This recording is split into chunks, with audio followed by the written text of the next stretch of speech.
नमस्कार फ्रेंड्स, मेरा नाम अंकुर है और मेरे चैनल में आप सबका हार्दिक स्वागत है। फ्रेंड्स, आज इस टॉपिक पे मैं अपना लेक्चर आपको देने जा रहा हूँ। वो पार्ट है बेसिक इलेक्ट्रिकल इंजीनियरिंग का, और जो टॉपिक मैं आज कवर करने जा रहा हूँ वो है starting of three phase induction motor. Friends, इस टॉपिक को हम कल भी पिछले लेक्चर में भी हम डिस्कस कर चुके हैं। हम बेसिकली दो स्टार्टिंग मेथड्स पिछले लेक्चर में डिस्कस कर चुके हैं थ्री फेज इंडक्शन मोटर के। अब हम बाकी के बचे हुए दो टॉपिक्स और डिस्कस करेंगे starting methods of three phase induction motor.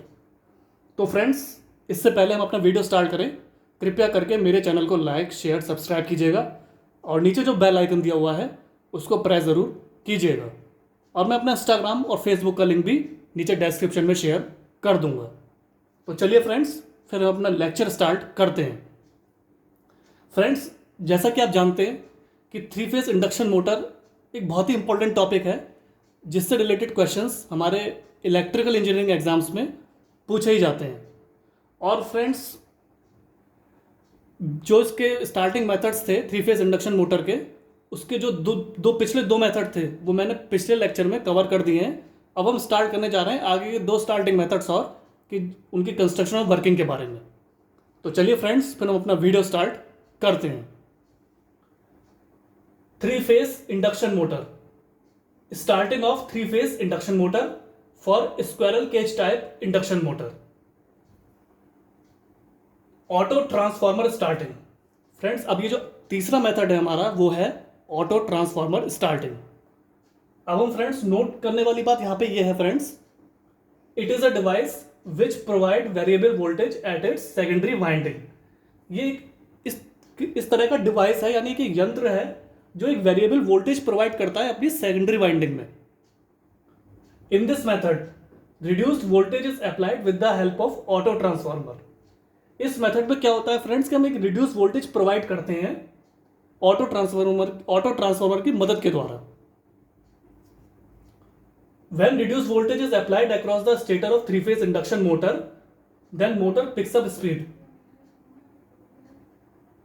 जब हम रिड्यूस वोल्टेज अप्लाई करते हैं across the stator of three phase induction motor, तो क्या होता है फ्रेंड्स कि मोटर जो होता है वो एक स्पीड पकड़ लेता है। मोटर पिक्स अप स्पीड यानी वो एक स्पीड पकड़ लेता है। And when speed approaches around 75% speed, और जब उसकी स्पीड अप्रोच कर जाती है या पहुंच जाती है 75% स्पीड के बराबर, then with the help of switch 2 full voltage is applied across the stator.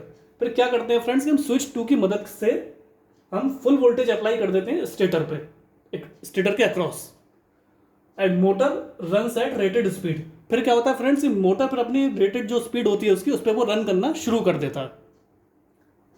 Note, starters function is to restrict the high initial current so that rotor winding should not work. Friends, जो हम starters देखते हैं, जैसे tubelight में हम starters देखते हैं, basically starter का जो फंक्शन होता है वो ये होता है कि वो हाई इनिशियल करंट को रेस्ट्रिक्ट करता है, रोकता है, ताकि रोटर वाइंडिंग काम ना कर सके। फ्रेंड्स, मैं आपको एक बार और समझा देता हूं ऑटो ट्रांसफॉर्मर स्टार्टिंग की वर्किंग के बारे में। नोट, ये इस तरीके का डिवाइस यंत्र है फ्रेंड्स जो एक वेरिएबल वोल्टेज प्रोवाइड करता है अपनी सेकेंडरी वाइंडिंग में। इस मेथड में क्या होता है कि हम एक रिड्यूस वोल्टेज अप्लाई करते हैं ऑटो ट्रांसफॉर्मर की मदद के द्वारा। जब रिड्यूस वोल्टेज अप्लाई करते हैं हम stator three phase induction motor के स्टेटर के अक्रॉस, तो मोटर एक स्पीड पकड़ लेता है, और जब उसकी स्पीड अराउंड 75% स्पीड तक पहुंच जाती है, तो हम क्या करते हैं, स्विच 2 की मदद से हम फुल वोल्टेज अप्लाई कर देते हैं स्टेटर के across.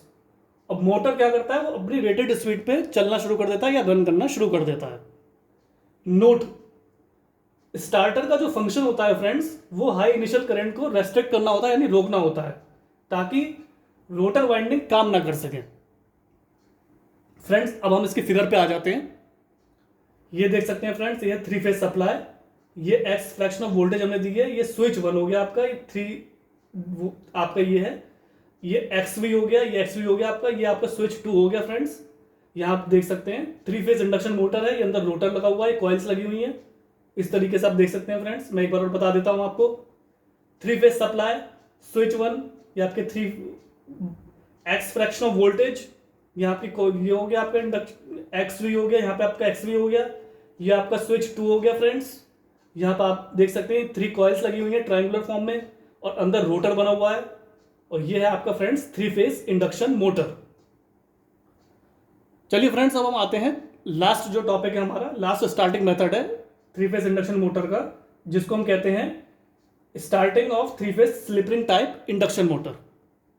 Starting of 3 phase slip ring type induction motor.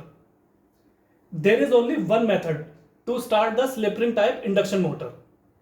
इसमें slip ring type induction motor को स्टार्ट करने के लिए केवल एक ही मेथड है, वो है introducing an external resistance in the rotor circuit.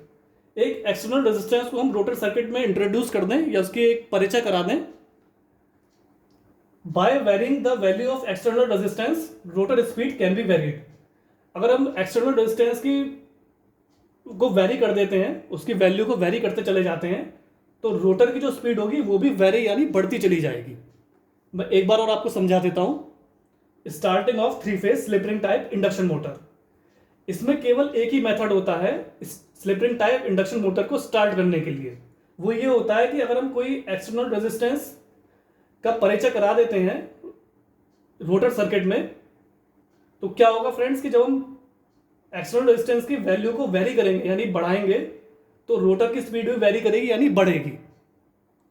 तो फ्रेंड्स, ये है basic working of starting of 3 phase induction motor for squirrel cage type induction motor, जो मैंने आपको दोनों बताए हैं, ऑटो ट्रांसफार्मर स्टार्टिंग और starting of 3 phase slip ring type induction motor. मैंने फ्रेंड्स विद थ्योरी और विद फिगर आपको समझाने का प्रयास किया है इन लास्ट के दोनों स्टार्टिंग मेथड्स के बारे में। उम्मीद करता हूं कि मेरे इस प्रयास से आपको कुछ हद तक 3 फेज इंडक्शन मोटर के स्टार्टिंग मेथड्स के बारे में जानकारी प्राप्त हुई होगी। कृपया करके मेरे चैनल को लाइक शेयर सब्सक्राइब कीजिएगा और मुझे इसी तरह से सपोर्ट करते रहिएगा, ताकि मैं और भी इलेक्ट्रिकल इंजीनियरिंग के जो यूजफुल टॉपिक्स हैं जो एग्जाम्स से पूछे जाते हैं वो मैं आगे भी कवर कर सकूं। आपने अपना कीमती समय दिया फ्रेंड्स, इसके लिए आपका बहुत बहुत धन्यवाद।